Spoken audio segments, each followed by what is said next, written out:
Hello, how's everyone doing today?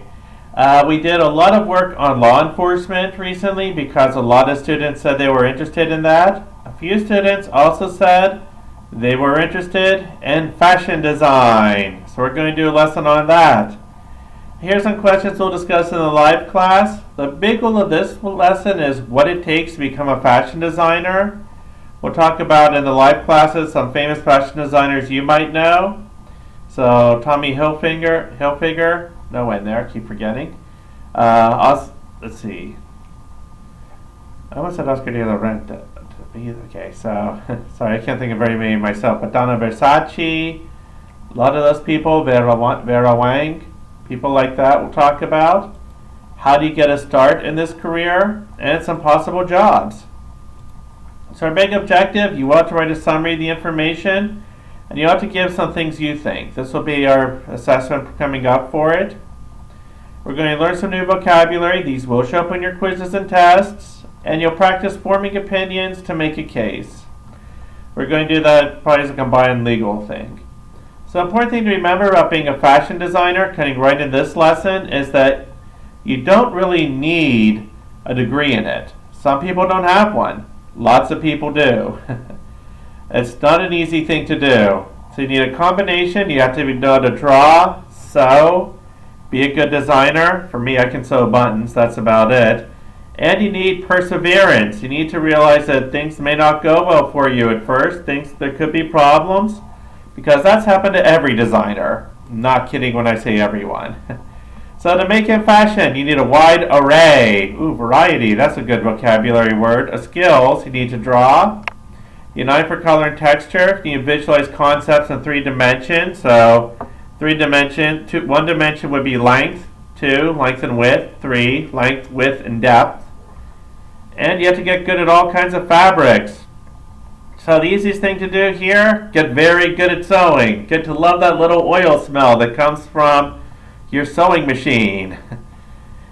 Because being able to sew under challenging situations, like if you only have a couple hours to get things done, if there's a lot of noise going on, it'll help you stand out in your career, and it doesn't come easy. Like I said, buttons are the best I can do.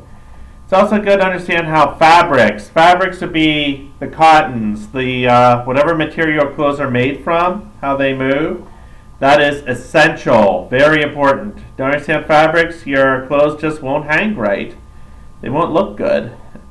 And so learn from the existing designers, their signature styles. Every designer has something they do the best. So, I should open a word here for array. In fact, I think I will here.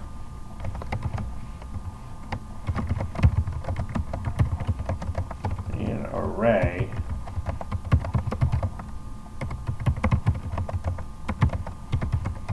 So fashion designers, you need an array, a wide variety of skills to make it work. Tim Gunn, there's a good one. Make it work, people.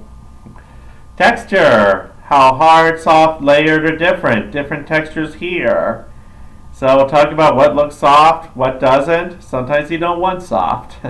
Fabrics, fibers clothes are made from. Cotton, polyester, linen, silk, wool. Any others? So essential, something you need. Things are essential for life. We'll talk about in the live class. So your signature usually means this. Your signature style. When people look at your clothes, what do they see? What do you want them to see? Different answers for everyone. Some people focus on different things, and that's what we're going to look at here. So if you want to get started, helps to be an apprentice or intern. You may not have the best job under a very famous person, but you get to follow that famous designer around, watch how they do things, watch how they communicate, watch how they make clothes. You could do haute couture, the really, really fancy clothes, or leisure gear, what you wear at home. So from there, you can have that's a wide array of possibilities. That should be or.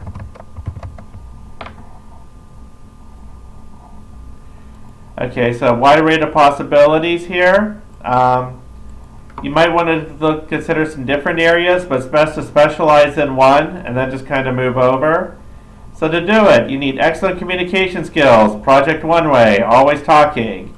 You have to be willing to work hard, deal with criticism. Again, if you ever watch those fashion design shows, that happens a lot. Cope with stress, something we talked about before.